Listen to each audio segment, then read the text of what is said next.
Welcome to Her Idea Homestead, one woman's journey from city life in Washington state to an off grid cabin in Michigan's Upper Peninsula. Follow along as I learn the skills I'll need to overcome challenges, to survive, and to thrive. And who knows, maybe we'll learn something together.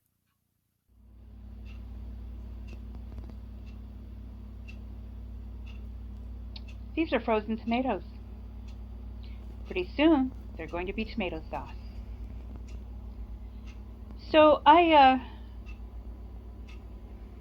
started picking tomatoes as they came ripe, but there was never enough to do anything with. So I put them in gallon Ziploc bags, stuck them in the freezer, and here they are. I was watching Ruth Ann Zimmerman on Homesteading with the Zimmermans and saw that she used a roaster to cook down her tomatoes, so I decided to do the same. You can see it's set at 250 degrees. I didn't even go as far as high as defrost at first because I was afraid they would scorch. Now eventually I turned it up a little bit higher, but never so high that it would allow those to scorch before they had fully cooked down. There you go. Got it to 300. Hi! Now after several hours of just letting these simmer very, very low, this is what I've got. About a half a roaster pan full. And I really couldn't begin to tell you how much it is. But look at that. If not for the skins and seeds, I almost have tomato sauce right there.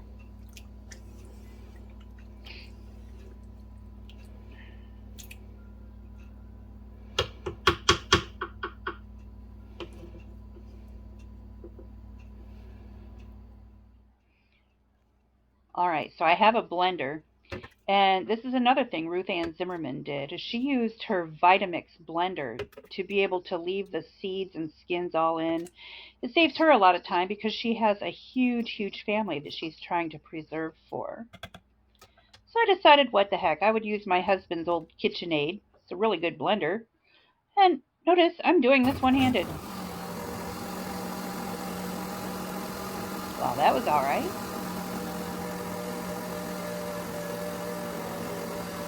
I found it a little bit disturbing that as the air was introduced, the tomato sauce almost turned pink.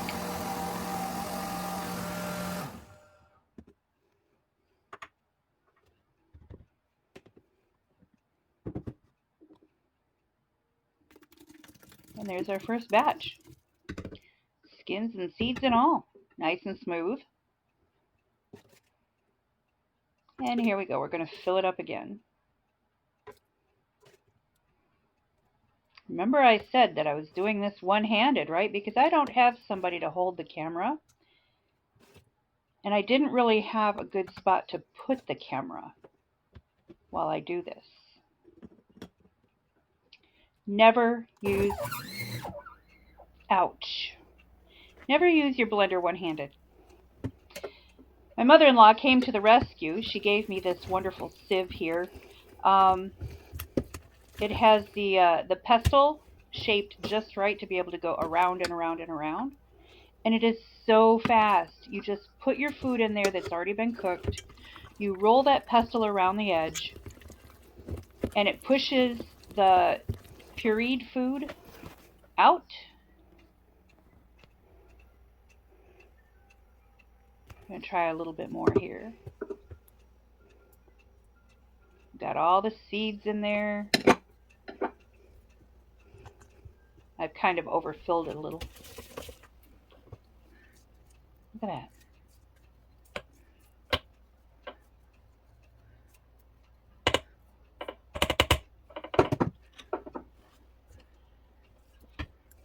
And scrape that off the outside.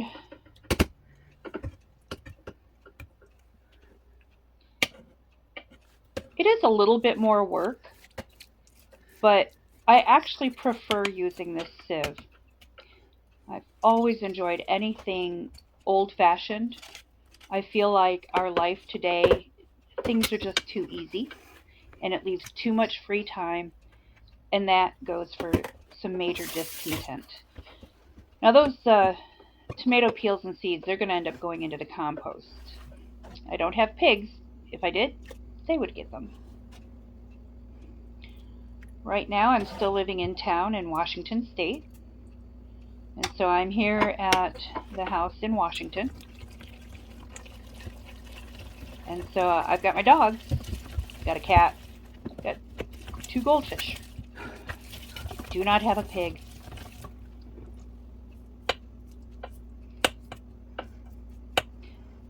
When my mother-in-law rescued me with a sieve, she told me that I was going to be inheriting this. And, God willing, it's like 20 years too early. She's only 70. Or maybe she's 80. Anyway, I think she turns 80 this December. But God willing, she still has a lot of years. But she knows how much I love anything old-fashioned. And this was actually her mother's sieve, or colander, or whatever you want to call it. I have filled up this gallon pitcher pretty well here. So much so that I had to lift that up so it's not kind of sitting down in the sauce.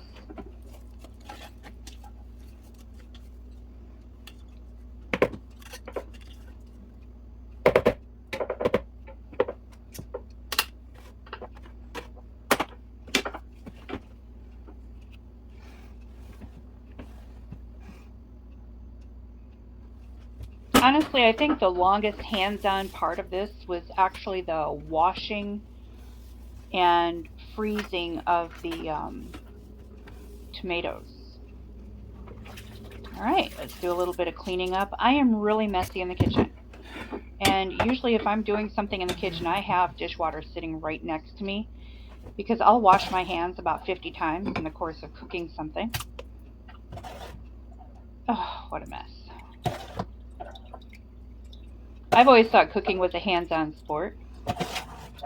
Meanwhile, my husband calls me Messy Smurf. And he tells me, oh, those women on TV who do the cooking shows, they never splash. They never make a mess at all. I told him what he doesn't see is that there's somebody coming around off camera, reaching in and cleaning up their messes.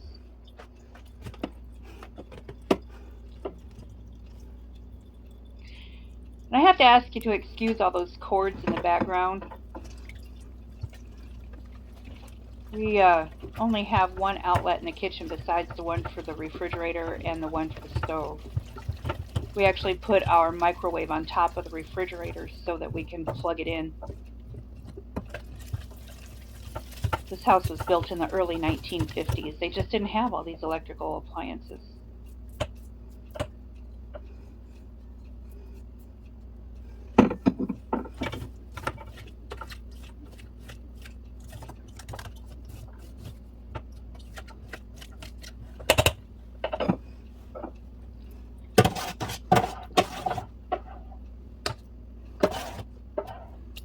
Running really low now.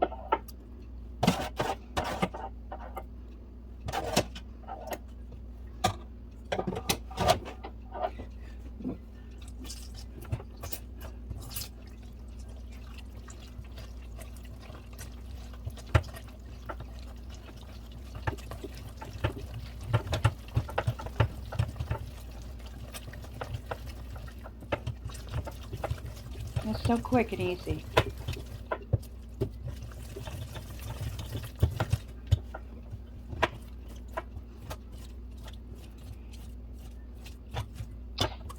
And my mother-in-law did warn me. She said, do not get too aggressive, because if you get too aggressive and get all those seeds and skins to go through, you'll have very bitter sauce.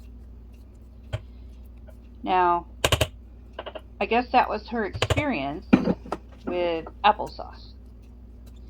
And yeah, again, I've seen other people put the seeds and skins in, and I believe that if you're buying tomato sauce in a can at the grocery store, that probably has all the seeds and skins in it. So maybe it was just applesauce that she was talking about.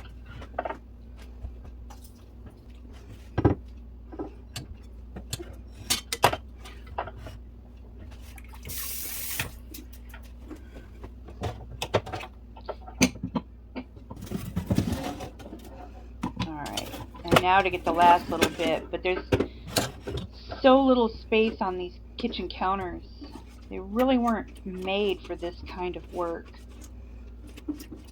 I'm looking forward to having a giant work table at my cabin in Michigan.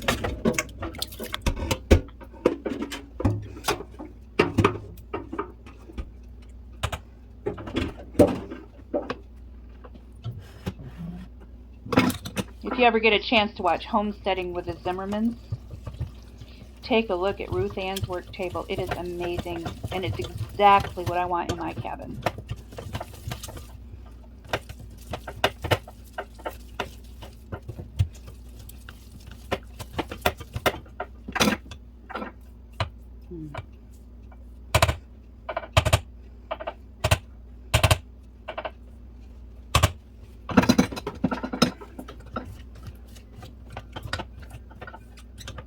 And let's go ahead and scrape that down.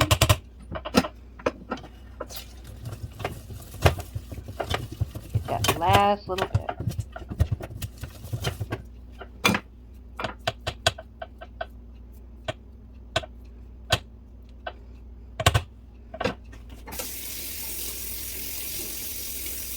So I don't know if you buy ice cream at the grocery store, but that bucket that I've been putting the skins in, it's an ice cream bucket. My husband likes to buy this stuff by the gallon.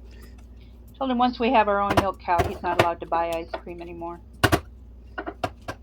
It'll still be a few years down the road. God willing, we'll make it that long.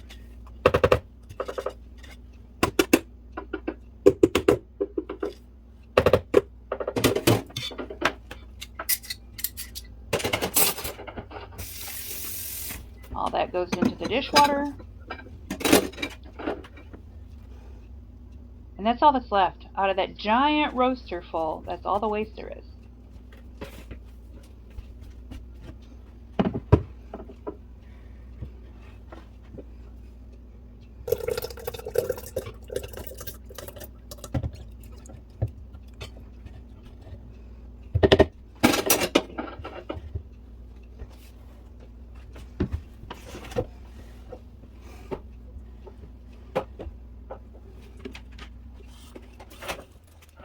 And there we go, almost a gallon and a half out of that one roaster full of tomatoes. Right now it's the next day. I do share the kitchen with my son and daughter-in-law, and they needed to make dinner.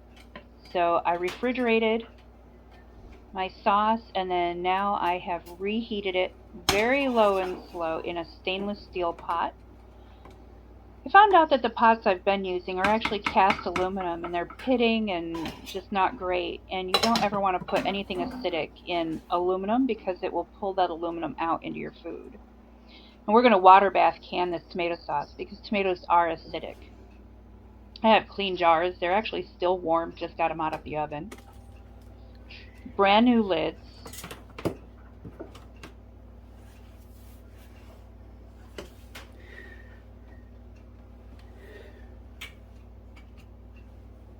You want to make sure that you're washing your lids too.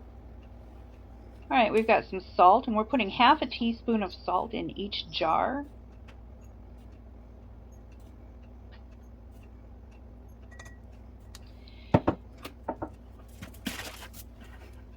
And then we're going to put 1 tablespoon of concentrated lemon juice. And I am not a canning expert. Please do not take this as advice on how to can. I learned this from somebody else. That you want to use the lemon juice that comes in a bottle because that has the acidity is like stable. You know what the acidity is. It's the same for every bottle. Whereas you're not always sure of the acidity on fresh squeezed lemon juice.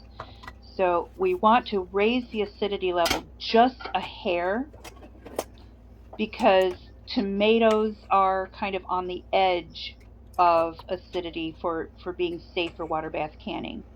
Now I am putting hot, almost simmering but not quite, tomato sauce into warm jars.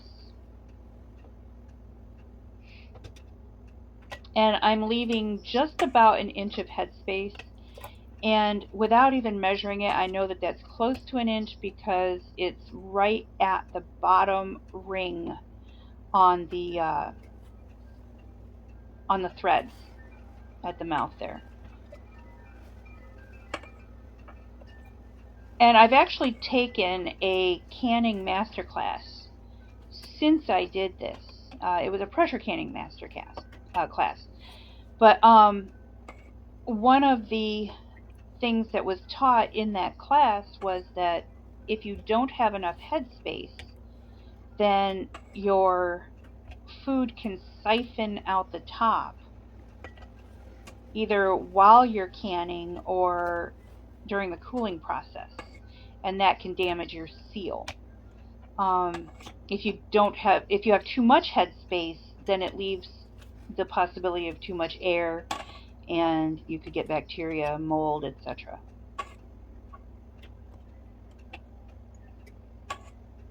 And that master class that I took was at the School of Traditional Skills. And you can look that up online, the School of Traditional Skills. You can also find information about it from the Homesteading Family. That's what they're called, the Homesteading Family on YouTube. They actually run that school.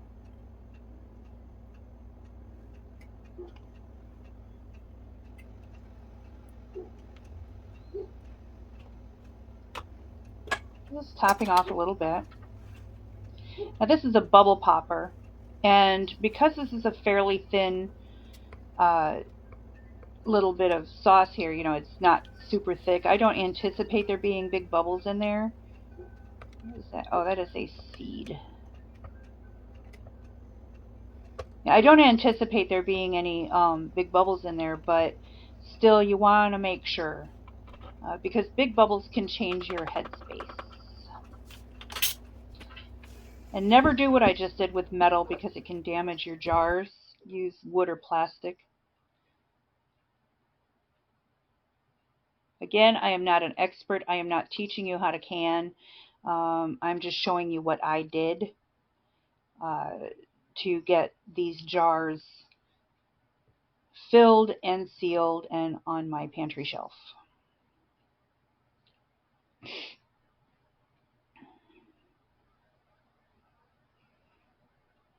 I'm just cleaning this with a clean, damp cloth. Just the corner of it is damp. Just making sure there's no tomato sauce at all left on the edges of those jars because that will interfere with the seal. I don't know if you saw there, like you can tell that I've washed my lids. Even if they're brand new, and only use brand new jar lids, please. You still have to wash them because in the manufacturing process, there's, like mold release and things like this. There's chemicals that they use in the manufacturing process that could still be on your jar. So you want to make sure you wash those lids with soapy water and a very soft cloth.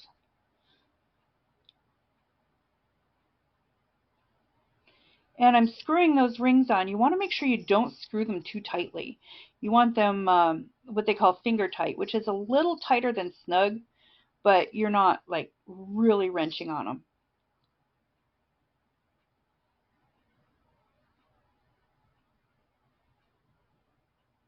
Gonna get the lid back on. So the water is steaming and the jars are hot. We want that so there's not a big temperature shock, because if you have the big temperature shock, then your jars could break. And obviously for water bath canning, if you know anything at all, you know that I don't have enough water in here. You have to, at the very least, the bare minimum, you have to fill the jars up, or the water up to the top of the product. So it's above the level of the product, so it heats your product all the way through. Now, I had watched somebody else, they do not fill the water all the way up above. Some people say, well, you want 2 inches above the top of your jars. And this one person that I watched solves the problem of siphoning by only filling the water up to just below the very top. So just below the edge where the lid would be. And so that's what I did. My food got hot and my jar is sealed.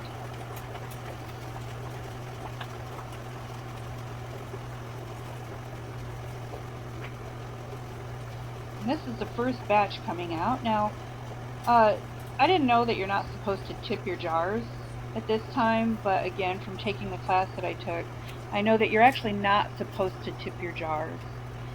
You just want to bring those jars out straight. The water will evaporate on its own.